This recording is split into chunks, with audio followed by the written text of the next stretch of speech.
దక్షిణ కైలాస క్షేత్రంగా భాసిల్లుతున్న శ్రీకాళహస్తీశ్వర ఆలయంలో నవరాత్రి ఉత్సవాలలో రెండవ రోజు శ్రీ జ్ఞానప్రసూనాంబాదేవి బ్రహ్మచారిణి దేవి రూపంలో దివ్యమంగళ స్వరూపంలో దర్శనమిచ్చారు.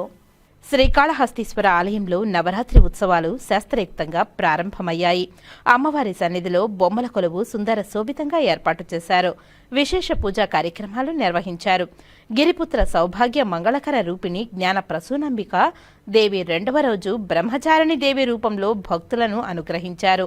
శ్రీకాళహస్తి ఆలయంలోని అలంకార మండపంలో అమ్మవారి ఉత్సవమూర్తికి బ్రహ్మచారిణి దేవి అలంకారం చేసి వైభవంగా తీసుకువచ్చి అమ్మవారి ఆలయం ఎదుట ఉయ్యాలలో అమ్మవారి దివ్యమంగళ రూపాన్ని కొలువు తెచ్చారు.